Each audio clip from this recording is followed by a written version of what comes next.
Hello, hello, hello. Welcome, welcome, welcome, welcome. Welcome to. So you think you can homeschool. This 21-day series is all for parents who are either considering homeschooling, maybe you're just a little curious about it, or you've gotten started and you're just wanting to know how tricks and tips of how you can teach your child how to read. So welcome to this amazing 21-day journey called So You Think You Can Homeschool.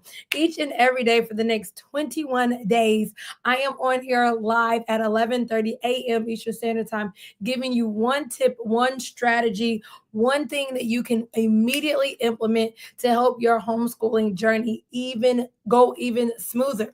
You can actually download our free ebook at free ebook because this series is all about empowering parents just like you in order to thrive as home educators.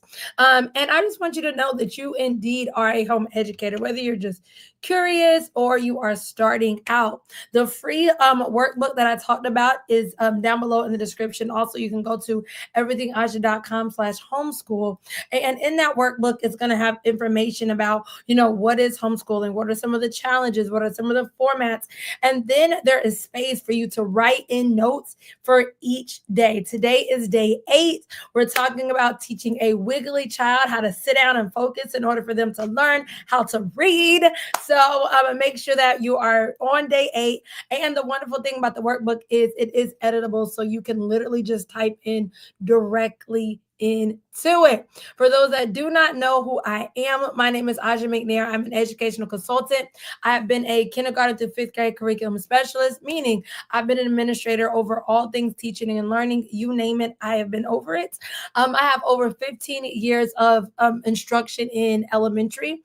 I have my reading endorsement. I have my EDS. I have degrees. All right. This is not about me. This is about me helping you. But I just want you to know, yes, there is some credentials behind my name.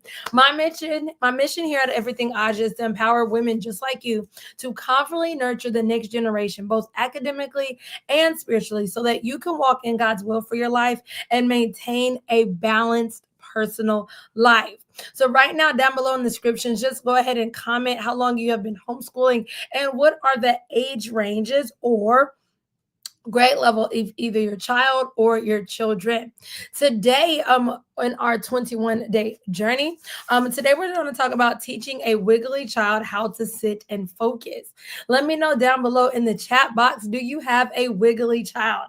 I cannot tell you how many parents just like you have come to me and they're like, my child does not want to sit down and read. Reading just seems like such a task and a burden to teach, especially a young learner, because they're like this, they're like all over the place, right?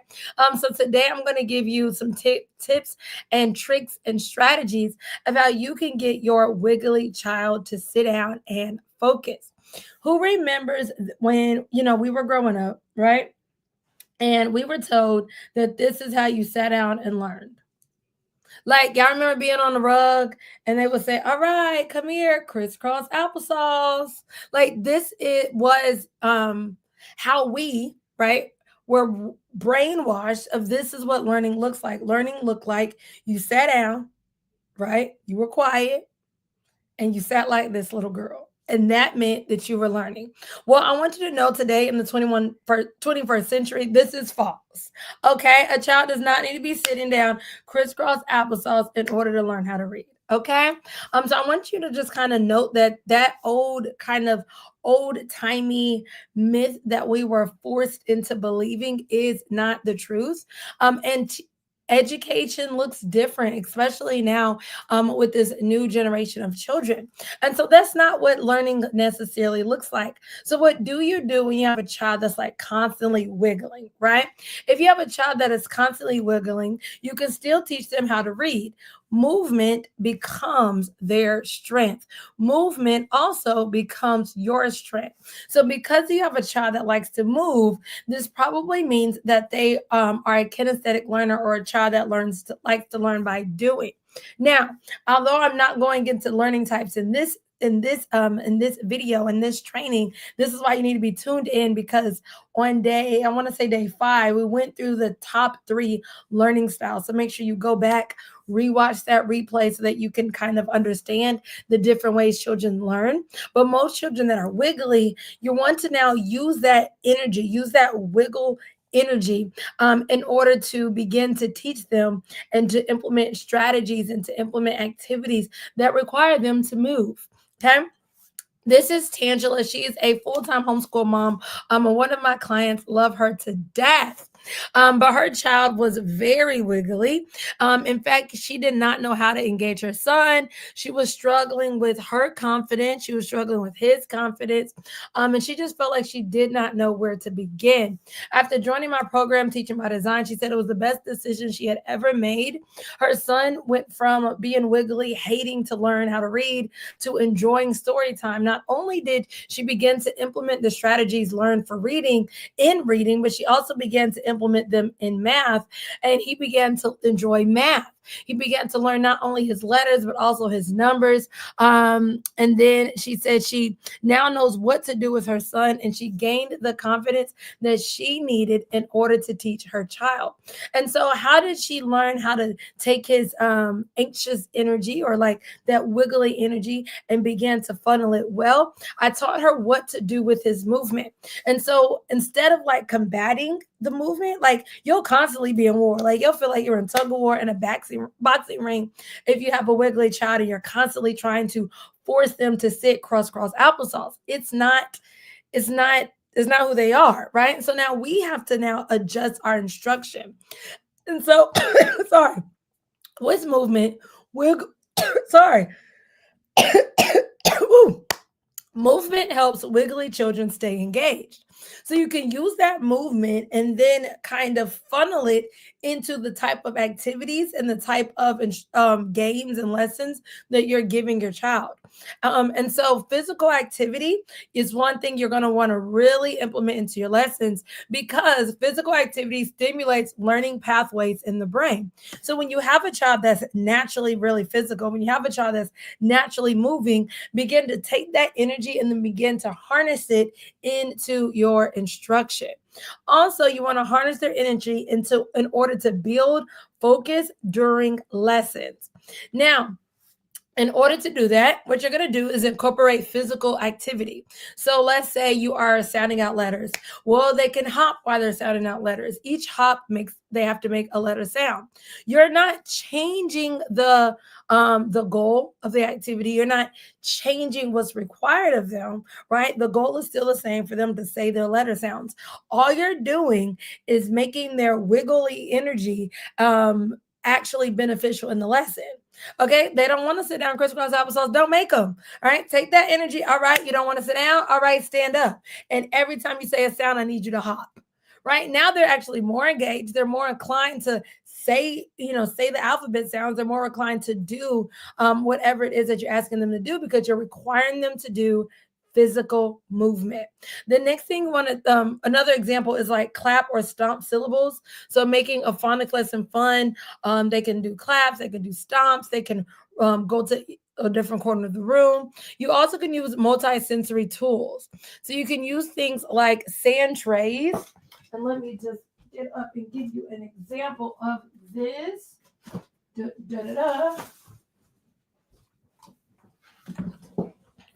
All right, so a sand tray is this. There we go. Actually have a sand tray included in my Reading by Design curriculum. So with a sand tray, I like to do sand trays with like popsicle sticks. It just kind of helps for fine motor skills with their hands. But the great thing about sand tray is a child that's wiggly, it allows them to kind of harness their energy. And they can like focus just on their hand movement. Another thing, let's say you're working on words. Try to write backwards.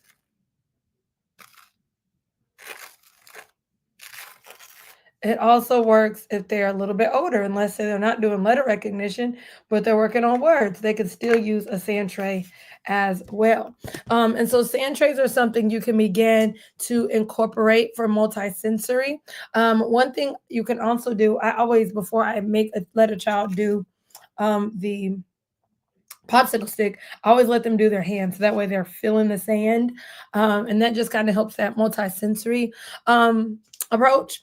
And then you can also do fingerprint for both tactile letter writing. There's beanbag toss games. You could toss naming letters or words. And so what you're doing is taking the energy that they already have with the exact same task that you were already giving them, but you're just forcing them to make a movement with the task. And so let's say you're in the middle of teaching a reading lesson. Let's say you are reading a book. I want to do a great example because sometimes read alouds can be quite difficult to do. Okay. And so with read alouds, this is why in my program, Reading by Design, I have an entire training just on read alouds by themselves.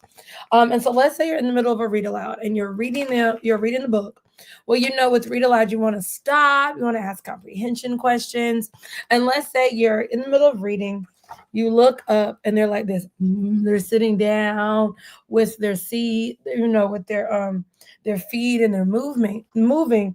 And so what you would do is say, okay, you're going to ask the comprehension question anyways, right? So let's say you ask the comprehension question like, all right, are bookworms slow? Because right, it says bookworms are very slow. If the answer is true, I want you to jump up in the air. If the answer is false, I need you to lay down on the floor. Are bookworms slow? Are the bookworms slow? True or false? Well, because the answer is true, because I just read it. Now they jumped up in the air. All right, now they're paying attention. I'm gonna keep going.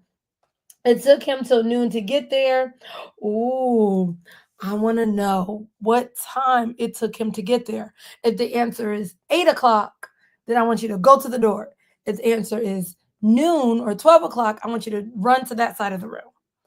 Guess what they're doing now? Running to that side of the room. So now, like what I did was I adjusted as I'm reading. I was reading, they weren't paying attention. So I stopped right there. I'm going to ask them very specific DOK1 or very questions that require basic recall because I just gave them the answer. And then I'm going to just add some kind of physical movement with it that will require them to immediately begin to pay attention. So now, as I'm reading the rest of the book, they're really trying to pay attention because they're trying to figure out what physical movement they're going to do. And so that's one way of how you can begin to incorporate movement in the middle of a lesson. All right. Hello. You said, dear ma'am, how to inspire my students to be a breakfast a reader. Thanks. I want to say you're saying, I don't quite understand your question. How can you inspire? And so awesome question. How can you inspire them? You want to also, I know this is kind of off task a little bit, but to answer your question, you want to think about their interest. And so, for example, if you have a kid that's naturally a wiggly kid, that's not really into reading, they don't like reading, I have to figure out a little bit about them, right? If I want to inspire them, I'm going to have to dive into what it is that they like. Right. And I'm actually teaching this. I was going to tell y'all this at the end, but I'll just go ahead and bring this up. I'm actually teaching a little bit more of this in my upcoming workshop, The 3 Secrets to Teaching Reading with Ease, because you're going to want to figure out how to pull that child's love language and begin to streamline all 5 pillars of reading into your instruction. And so you can actually sign up for that workshop down below in the description, or just visit everythingaja.com/teach-reading. So I hope I answered that question. And then just don't give up. Just keep going. All right. So other things you can do is find physical games, right? If you have a wiggly child, then you already know that a lot of your activities then must include physical movement. And this is what I love to do here at Everything Aja. I love to do this because most of the children, like I've stated, I've worked in Title I schools, and I've worked with struggling readers, and a lot of struggling readers in Title I schools are very wiggly, right? They like to move, they like to get up, they like to go. And so one way, one way I have learned and mastered of how to get children motivated to read, how to get them excited about the standards, is by making and finding games that require them to move. So, for example, this is a this or that game that requires children to walk to one side of the room to express their answer. So, it is a push to play game, meaning all you have to do as the adult is hit the play button. And then I actually say all the instructions for you. You can actually find this game on my online store. And so the instructions then goes, find the word that has the short A sound. And then the kids have to go to which side of the room. Is it this or is it that? Okay. But that just gets them to walk around the room. We're getting that wiggly child up. We're getting them to want to learn, and we're making them adapt, like kind of combine the physical movement with the actual skill or concept I'm trying to teach. Same thing with my other game, Four Corners. With this game, you have each corner of the room labeled ABCD, and children have to walk to the side of the room that corresponds with the question stated. Both of these games are just great examples of making physical movement a part of your instruction. That way, your wiggly child is always engaged, and you won't have those moments as often where they're sitting down bored, where they're disengaged, where they're not paying attention.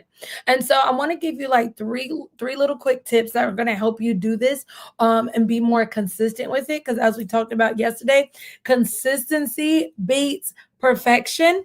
And so with consistency, I want you to focus on 10 to 15 minutes per session. Okay, short lessons match their attention span. So with a wiggly child, right, they're not going to be able to sit down for a 45-minute lecture. They're not. And if you're expecting them to do so, let me just say right now, they're not. I'm going to save you the trouble and the headache, right? So if I focus on, all right, times where I want to lecture or times where I need to tell them something, I'm going to have to limit that to about 10 minutes. All right. And then the rest of the time of that lesson needs to be physical. They need or hands-on, like the sand tray. I need to be doing something where they're either touching something or they're physically getting up and moving. Another tip is you want to switch activities very, very often and alternate between movement and seated tasks. If you have my curriculum, Reading by Design, I already embed this inside the curriculum. Like whenever there's like a hands-on activity that requires them to sit down and do something, then the next activity would be a physical activity where they have to get up out of their seat. Okay. And if you're constantly doing that switch between sit down activity and get up activity, then that wiggly child is going to be used to moving, right? And they're going to constantly be engaged. They'll also kind of know what to expect. They're going to know that, hey, mommy's fun, right? I love mommy teaching, because this is what happened with my daughter. And then on days where I wasn't teaching her, it would be Saturday mornings, 7 o'clock in the morning. She's like, mommy, are we going to play a game? Because she became used to that fun learning environment. She became used to getting up and learning and getting excited about the concept that she was about to learn about. And then the last tip is to make it fun. Celebrate small wins and boast that will begin to boast motivation. Children love to know that they're doing a good job.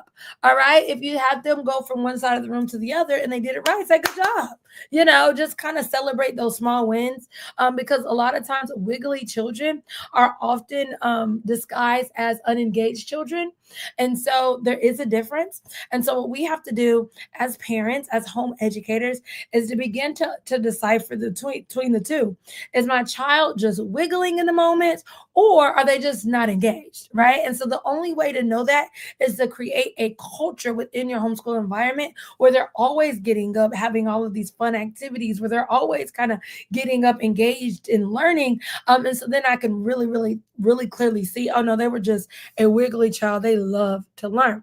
All right. And so each and every day I give you a little mission here, a little homework assignment. And today's homework assignment is to try at least one movement-based activity during your next reading session. All right. So I just gave you some examples.